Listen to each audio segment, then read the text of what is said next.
Сәлем достар, бүгін осындай өте дәмді картоптан тіске басар әзірлейтін боламыз. Ең алдымен осы видеоға лайк басып, каналға тіркеліп, менің каналымның дамуына өз үлестеріңізді қосып қойыңыздар. Алдымен осылай 4-5 асылған картопты шаншқымен езіп аламыз да, дәмдеуіштер салатын боламыз. Тұз, паприка, қара бұрыш, ұнды салып, жақсылап араластырамыз. Мен құрғақ зелендерді салдым, өте дәмді болады. Міндетті түрде жақсылап қолмен араластырып аламыз. Барлығы біркелкі болғанша араластыру керек.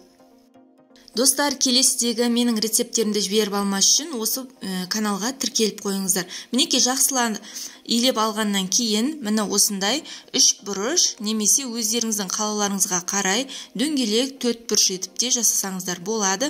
Негізі осылай 3 бұрыш етіп пішін жасаған өте ыңғайлы, қолайлы. Қазір мен мына жағынан көрсететін боламын.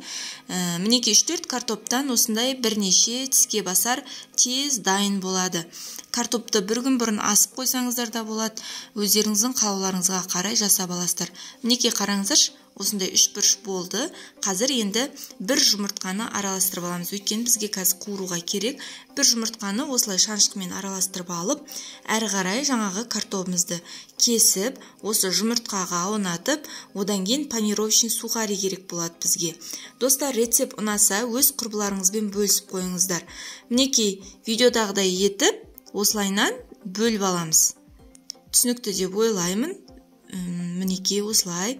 Енді бірнеше бөліктерге бөліп аламыз. Достар, төмендегі поделиться деген белгіні басып, өз достарыңызбен, құрбыларыңызбен, және де туған туыстарыңызбен бөлісіп қойсаңыздар болады. Мінекей жұмыртқаға аунатамыз, осылай шаншқының көмегімен. Одан кейін панировочный сухариге аунатамыз. Осылай шаншқымен істеуге кеңес беремін. Болмаса қолымыз тез бүлініп қалатын болады. Мінекей осылай барлығын дайындап, тақтайшаның үстіне қойып аламыз да, аз ғана майда қуырып алатын боламыз. Яғни екі жағы қызарғанша ғана қуырып алатын боламыз. Мінекей біздің тіске басарларымыз дайын, енді қуыруға кірісетін боламыз. Тапамызға аз ғана май құйып, астын қыздырып аламыз. Қызып тұрған майда екі жағын 2-3 минуттан кезектестіре отырып пісіріп алатын боламыз. Достар, сіздерге де жасап көруге кеңес беремін. Өте дәмді. Мысалы, ет жемейтін балалар болады, ет жемейтін адамдар болады.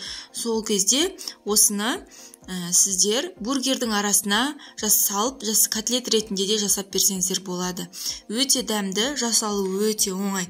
Достар, келесіде менің каналымдағы рецепттерді жіберіп алмас үшін осы видеоға лайк басып, каналға тіркеліп қойыңыздар. Міндетті түрде сіздерді өз каналымда күтетін боламын. Мінекей аз ғана уақыттың ішінде біздің тіске басарларымыз дайын, және көп құрамды қажет етпейді. Тек қана үйіңізде картоп болса жеткілікті.